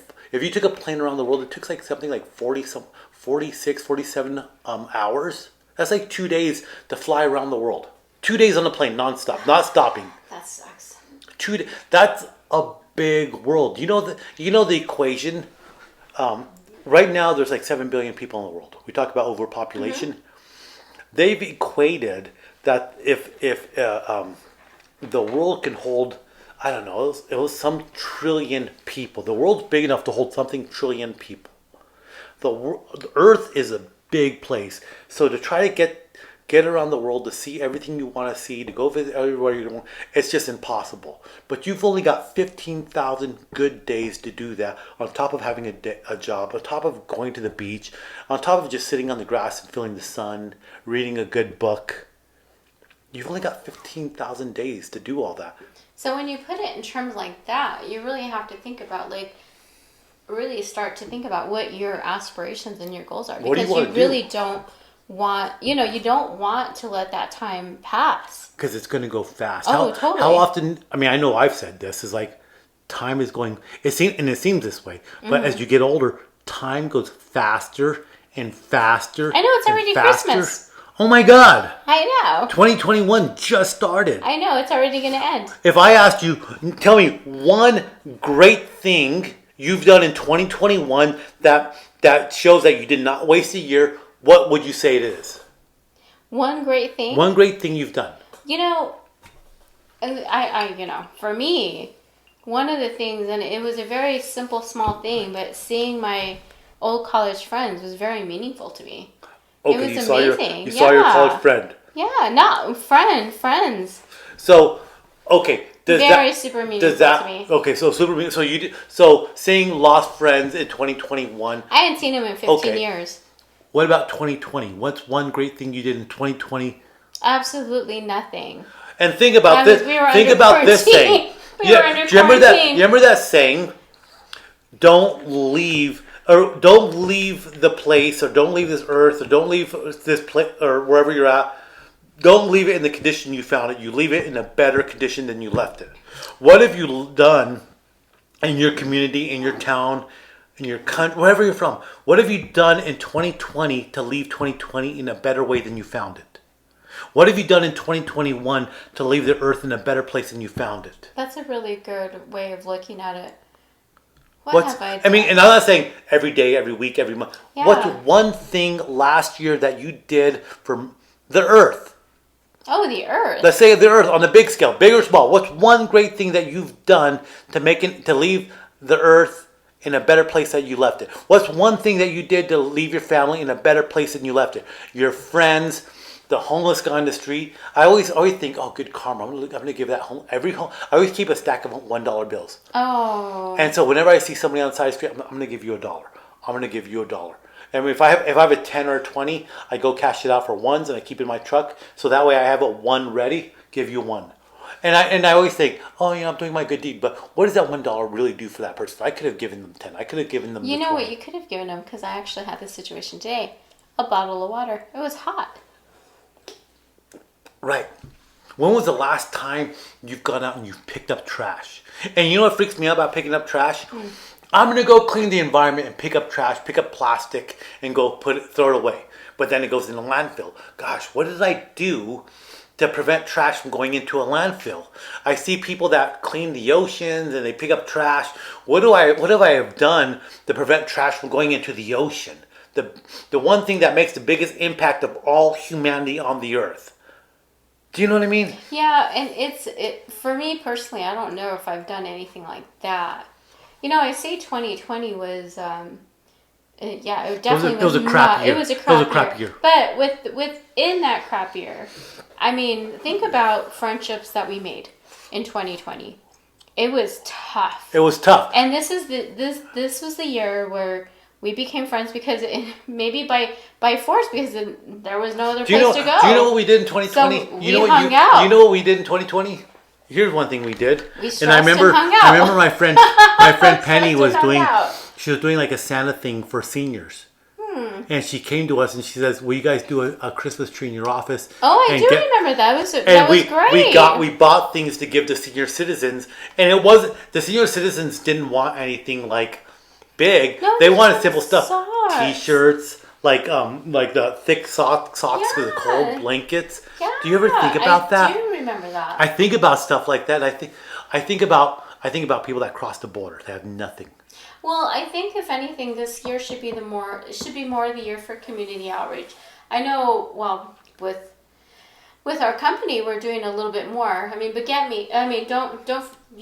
get me wrong. I mean, there's things that we do, but at the same time, I think that.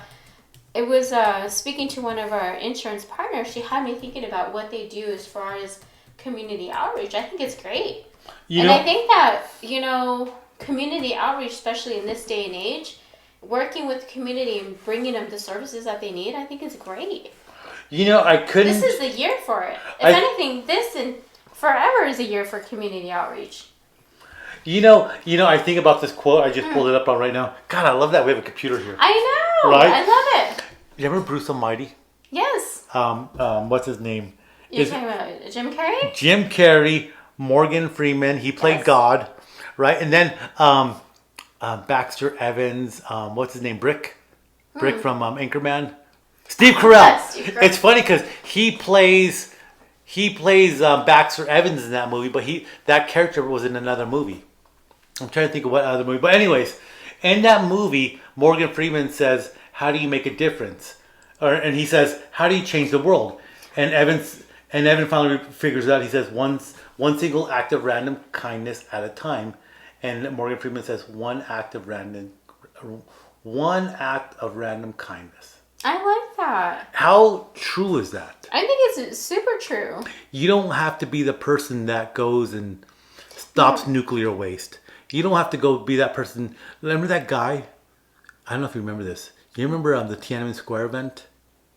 Which one? Tiananmen Square, when students were protesting for democracy. Oh, yes. Do you remember the Tank Man? A guy was buying groceries, and he's holding his groceries, and he stands in front of a column of tanks. They're sending column of tanks to Tiananmen Square to go put down the student protest, and he stands in front of the tanks, and he won't get out of the way. He had the bravery to stop a column of tanks. Ultimately, the Chinese army went in there and just put down the student protest in a really brutal way. But for that moment in time, he stopped the violence. He stopped it from happening. Guy just carrying his groceries. It's called the Tank Man in China. In the end, they still rolled over kids. But for that one moment, he made a difference. So I think that with this being said, I think that we're talking about,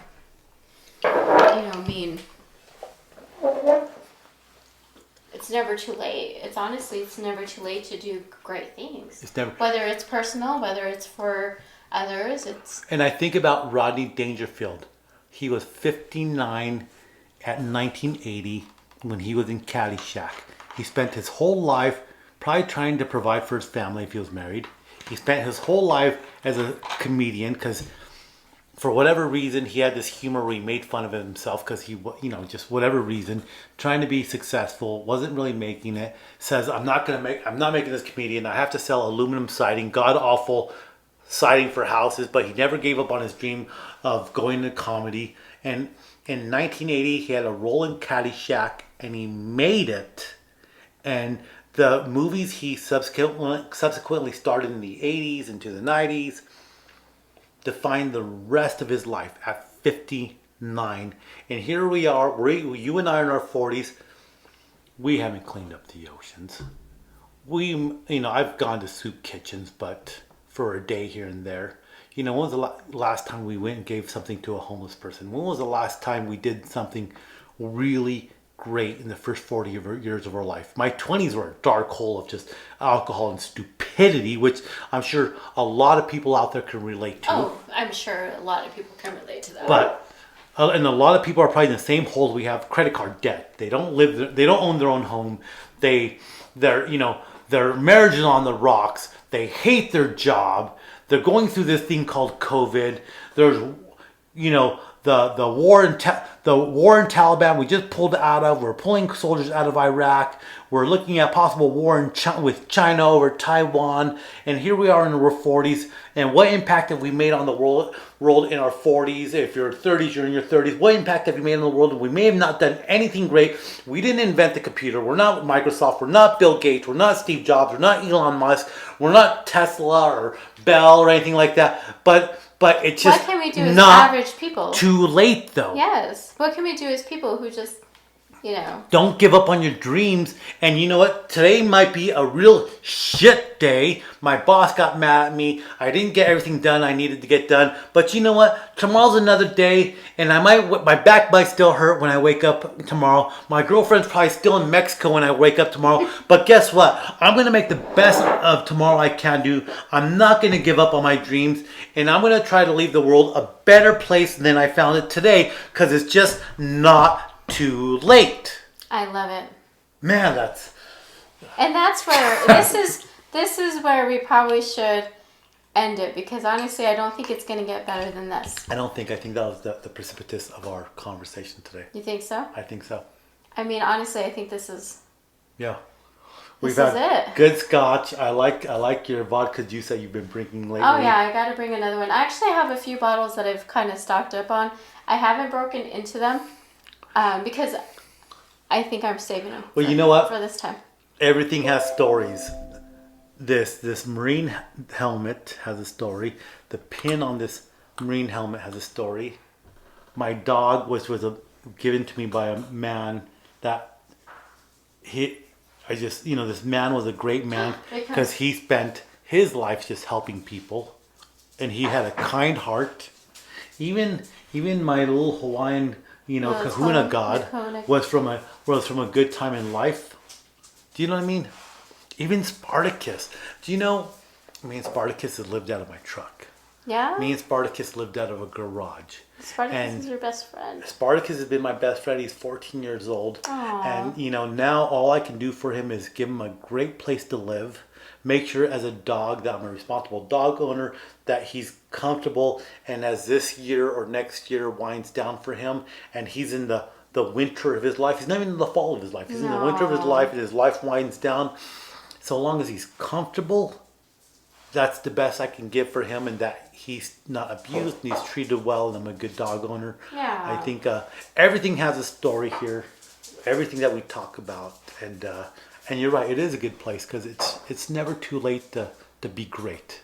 I think it's never. Yeah, absolutely. I think it's never too late to want to achieve your goals, because honestly, like, it does get better in age. I mean, I don't know. It's not maybe like that for everybody, but you can still turn your life around if you're not happy with it. You can do a lot of things. We still have time. You just don't give up. Yes, I agree. Don't give up. Don't give up. The sun will go down today. You'll go to bed. Tomorrow's a new day, and tomorrow's a new attempt to try to rise to the occasion. If tomorrow doesn't wake up, you have the next day to try again.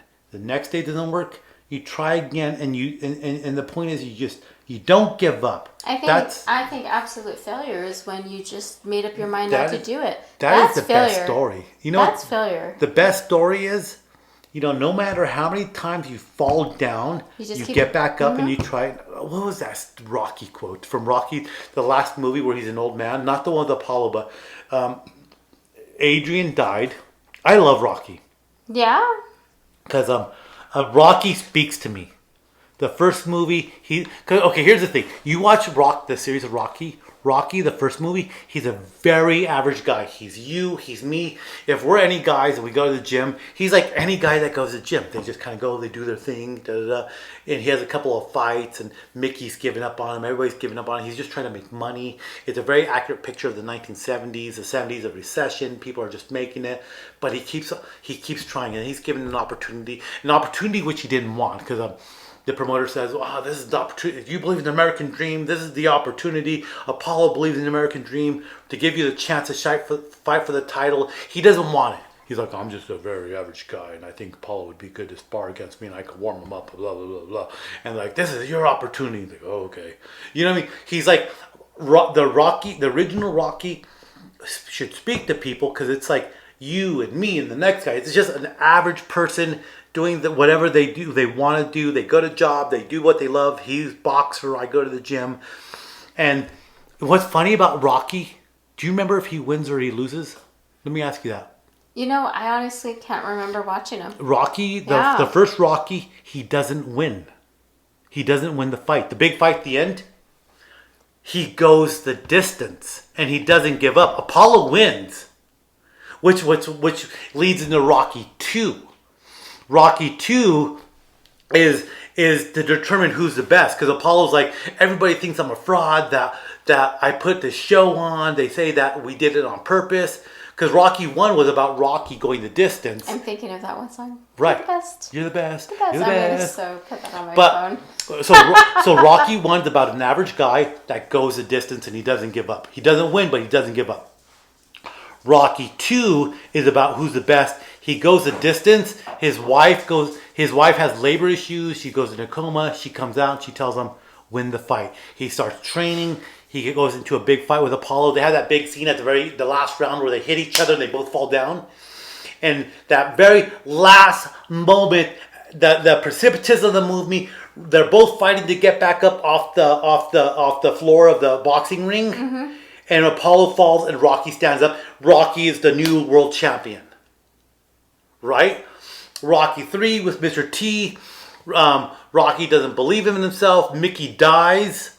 And then, Rocky's really upset. He doesn't believe in himself because Mickey sets up all the fights. And he says, you just set me up with these average guys. And I didn't really fight for my title bouts. And you gave me cush fights and da-da-da. So he has like no confidence? No confidence. But they go to L.A. to train with Apollo. Apollo builds him back up. And his wife has that scene on the beach with him. And she says, you got to believe in yourself. You got to do this for you.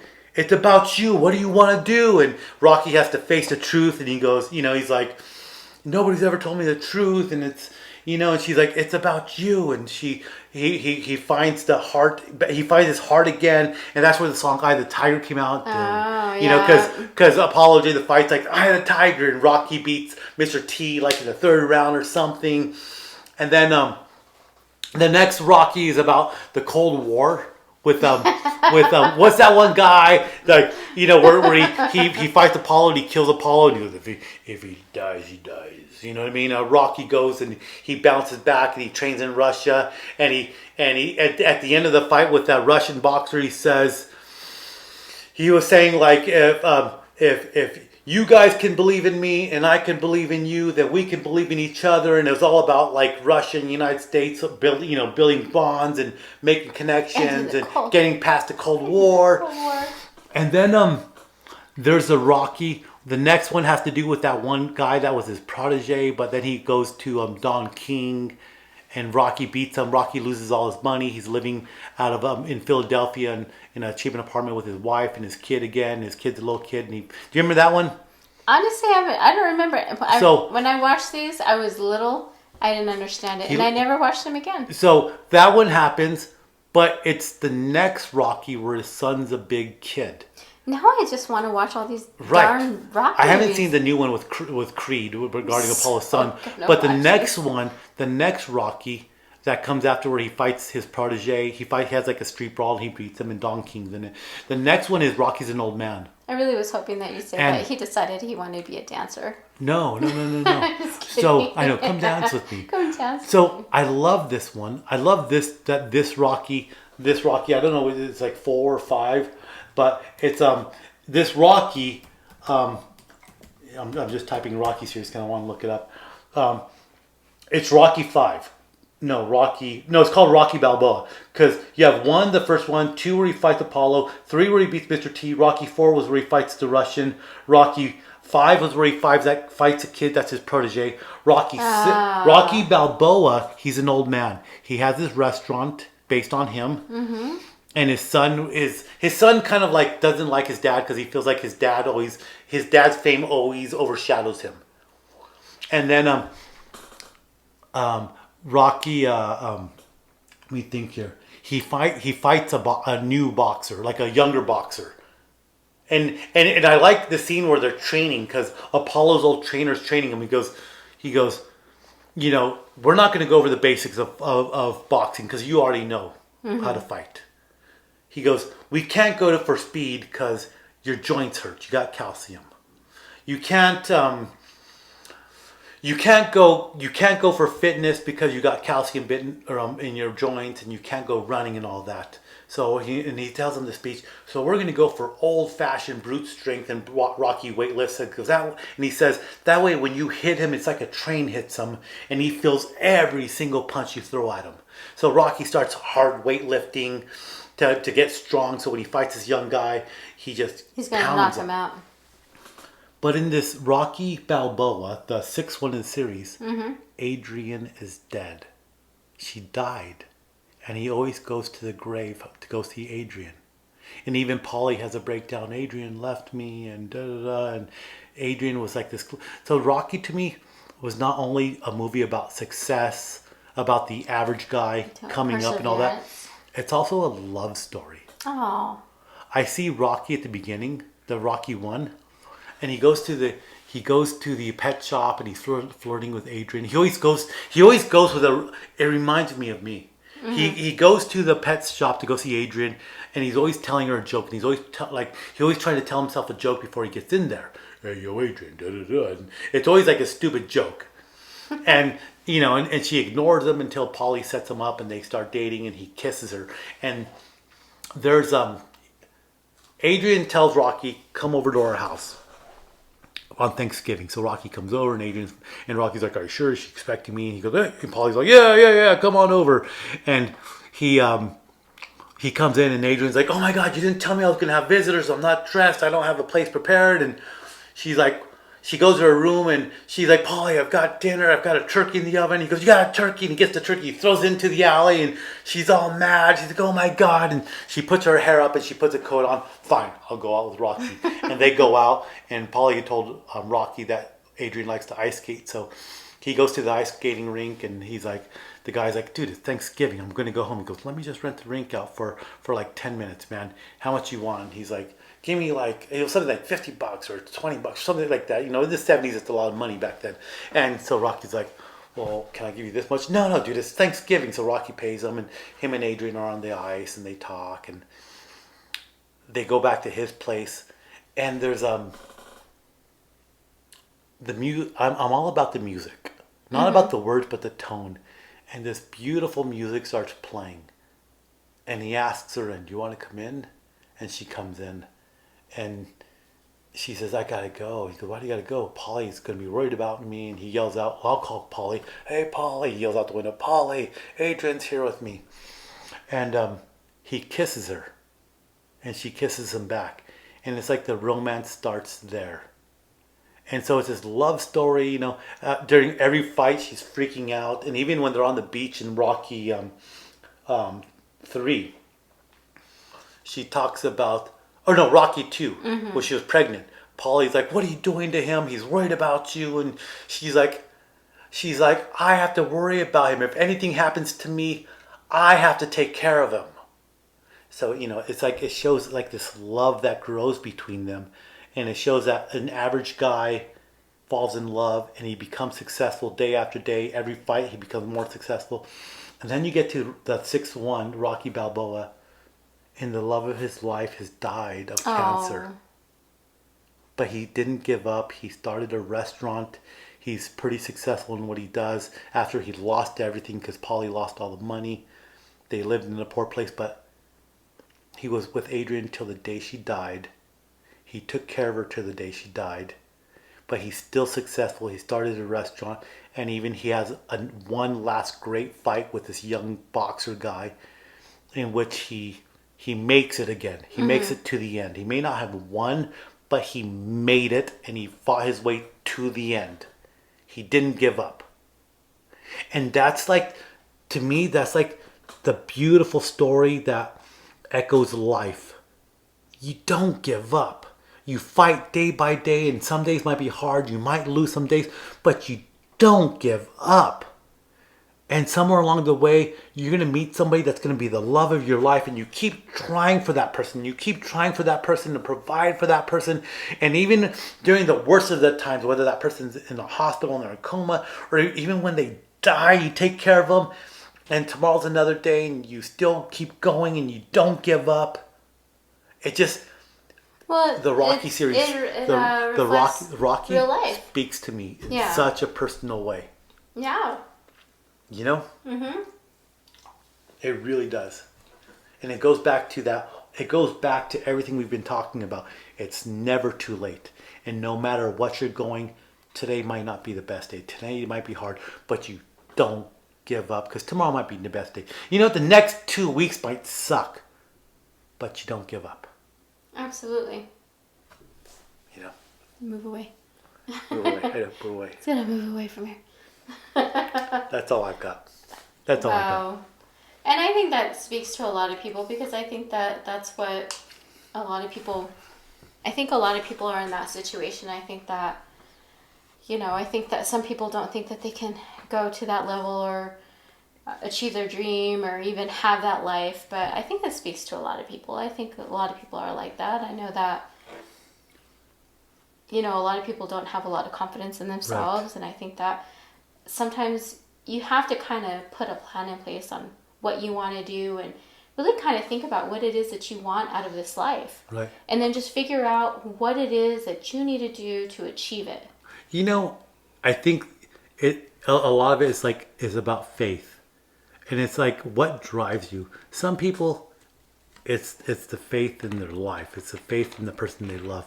It's the faith in God. But it's also a question about how important is it to you? How important is it to you? Because if it's not that important, and this is something that someone once told me, and it actually speaks true in my life all the time when I think about something. How important is it to you? Because if it's important enough, I promise you, you will do what it takes to make it happen. Right. And that's really what it comes down to. Like, you have to do a lot of self-evaluation. Right. And you have to dig deep. And sometimes when you're digging deep, it's not that pretty. Right. But you have to really be honest with yourself. If you're not going to be honest with people, be honest with yourself. Don't ever lie to yourself. Right. And I really think that's what it comes down to. And once you can do that and really start to, like, reflect inward, I think it's possible. Anybody can do it. And you were talking the other day about changing your stars. I love that. Change your stars. One of the best things I ever heard. Yes, and I think you can change your stars. Who was the actor? It was not Owen Wilson. Heath Ledger in A Knight's Tale. Yes. When they're the knight that's doing their jousting, winning matches, he dies, and Heath Ledger wanted to be a knight, and his two buddies tell him, "You're not a knight," and he goes, "You can change your stars." And at the very end, when they're telling him, "Will, you have to run," and he didn't want to. He goes, "You can't change your stars." Yep. He believed in himself. You've got to believe in it. And I think that speaks true. I think confidence speaks true. If you're confident in yourself, if you have enough belief in yourself and in your dream, I think you can do a lot. No matter what you believe in, we believe in some big things, but then sometimes we're in the worst of places. We're in the worst of ruts. We're at the worst moment of life. But so long as you believe in that one little thing, that little ember, that little spark, that one thing that keeps driving you forward, you cling to that and you hold it tight and you don't give up, because, like I say, today might be a shit day, tomorrow might be a shit day, the next 3 weeks will be shit, but you hold on to the belief, to that one thing that is driving you. Yeah, I really believe that you can change your stars, and sometimes it might suck, it might seem like that it's not going to happen, but you don't give up. Yep. And I think that sometimes people need to hear that. But there's not enough people saying it. No, absolutely not. Maybe when we talk about, like, what are we going to leave behind, and I think that if we can tell people. Yeah, I was when you say what are we going to leave behind? It goes back to that saying I said last time. You die twice. And maybe our contribution, and it could be very super small, is just motivate others to be the best that they can be. Like, build people up. And I think that in our job, you and I have that opportunity every single day to build people up so they can, believe in themselves and believe in the job or the mission, and leave that, teach others. Right. Because I really think that life can be hard. It can be hard. And jobs can be challenging. You say life can be hard, but it is hard. Life is hard. Life is hard, and it's challenging. And, in jobs, we have things, we have goals, we have things we need to fulfill, and we have to, motivate people. But at the same time, I think as you and I as leaders, we need to be better. We need to help our people. We need to build them up. We need to help them. And I think that talking about leaving something good in the world, I think what the belief and the positivity that we can bring, I think that it's important for us to pass that on. And we're not perfect people. I have my bad days, but I also have to think about what this person is bringing into the world. Right. Right. These are our leaders. Right. The future. These are our next leaders. These are our next supervisors, next leaders in a company. We need them to believe in themselves. You need them to believe in themselves. Yeah, absolutely. So maybe that's where our small contribution, and whether they'll remember it or not, I would hope that they would at least learn something. Right. That's my hope. I really hope. Whatever it is that drives you, you hold on to it and you hold it tight. Because it's going to get you through the good days, and it's going to get you through the bad days. I think so. Yeah, I think so. So, if anything, we just need to keep building and keep trying to make someone's life a little bit different, whether it's just a small contribution. It could be something super Small. Like city slickers. What's the meaning of life? That one thing. What's your one thing? You know? Yeah. And I think we all have to find it. We all have to find it. Yeah. And you hold on to it for dear life. Absolutely. Absolutely. Well, my Scotch glass is empty. I think the party's over, but not forever. Not just till the next time. Just till the next time. But well, it's been a good one. It's been a good one. Yeah. I think we came out. We were prepared. I think the nifty laptop came in handy. I loved it. Damn. And the Scotch was good. Oh, can't wait to try some of the other ones. I think maybe next time I'm going to get a little fancy with my drink. I think I'm going to get some tequila next time. Yeah? Yeah, I like to live on the edge. Yeah, that's awesome. I think I might actually do a cocktail with some of the new stuff out I'll buy a tequila. You come up with a cocktail to make with tequila for yours. With a tequila? I'll drink my tequila on the rocks just like I always do. Oh, I love it. I love it. So I will come up with something and sounds good. Share it with everyone. Well, I think that's a wrap. I think so. Well done, Jeanette. Good job. Well done. Yeah. That was cool. Wow. That was awesome, dude. I felt moved. Yeah, that was good. That was really a good one. Moments like that were